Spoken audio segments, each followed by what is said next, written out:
firstly, what goes on is this big cage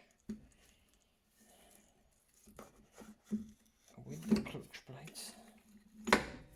Voila.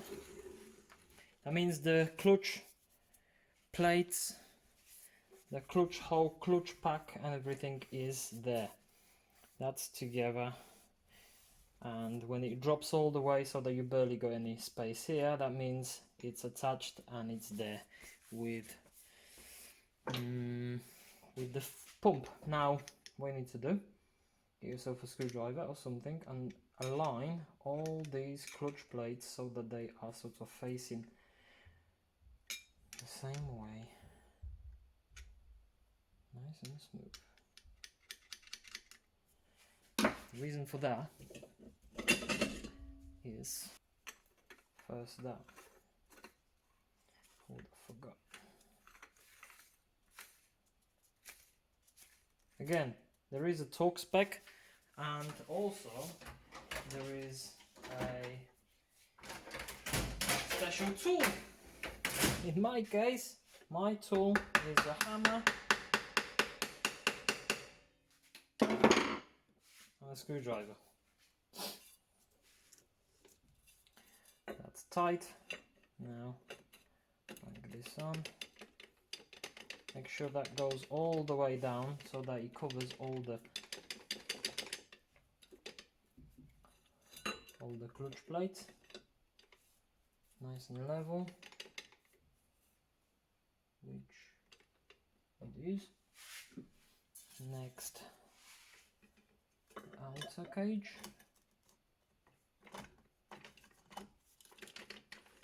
There, so that it's sort of level here.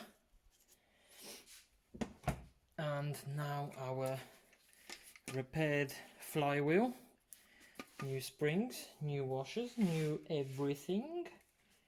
That goes always one way as well, so you've got these little clips and you've got these, they sort of have to sort of go with each other, otherwise it ain't gonna go as far as it should go. So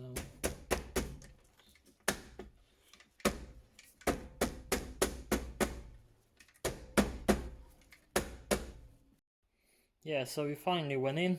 So like I said, these little metal sort of, well, these lips on the outer, on the vibration damper has to be right in the middle of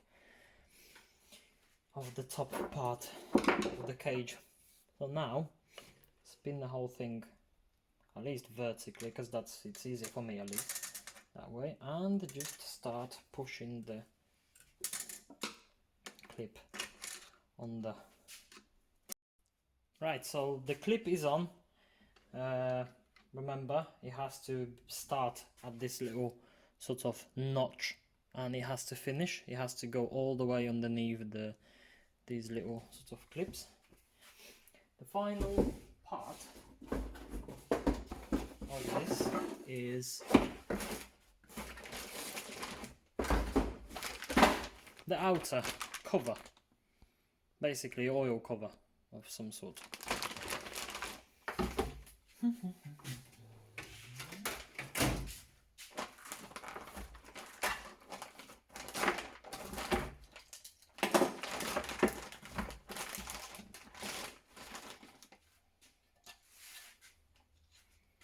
Now that has to be fitted in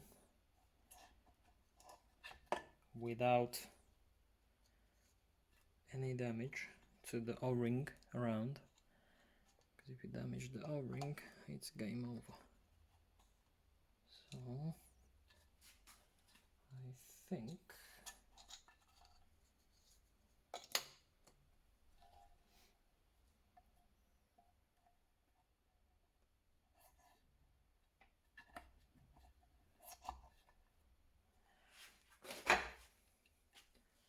lubrication on the rubber outside, don't forget.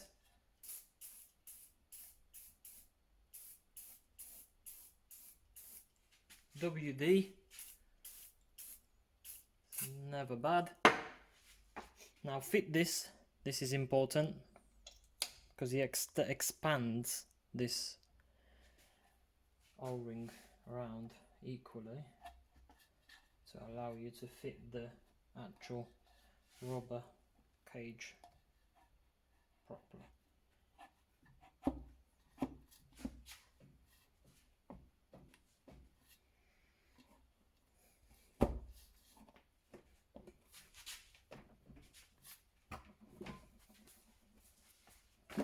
Think little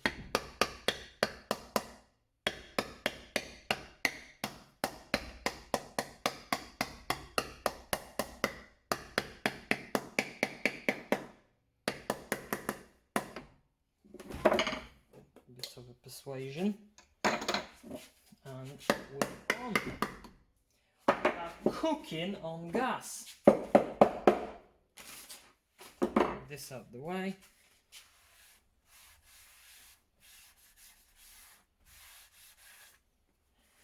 And last but not least, get yourself a light.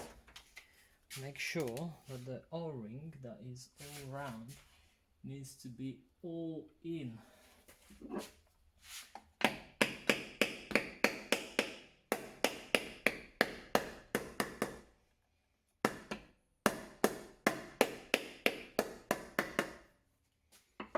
Now, in my opinion, this is in all around. Almost there, almost there. Not yet. These are not the. That's not the last step. So bear with me. Let me find the right tool for that. That goes there. That goes there.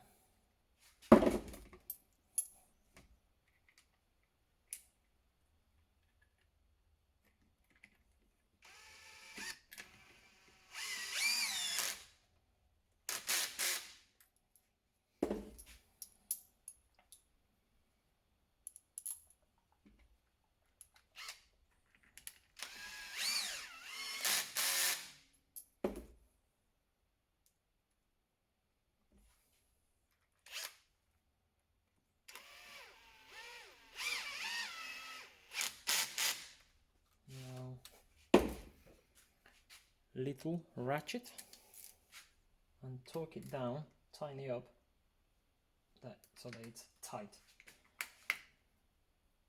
I don't know the torque spec for that. If anyone knows, let me know. But to me that's tight enough. Now the last step is to align this section there. If you spin this part, you will see that there is a bigger gap and there is no gap at the top. So what we need to do, gently tap the hammer and spin again. And make sure that this is sort of the same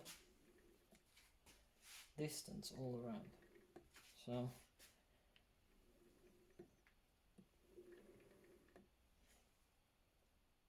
you will move a little bit, which is normal.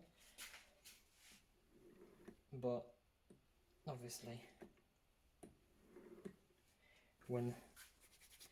if this is to the side, moved to the side, then there is a bigger gap at the top and no gap at the bottom. So when this is spinning, moving too much, and then it damages the O-ring.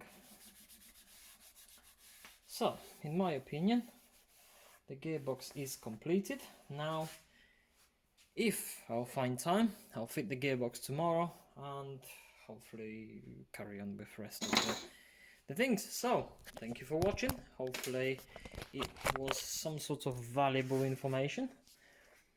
And yeah, that's it. So see you next time. Bye bye.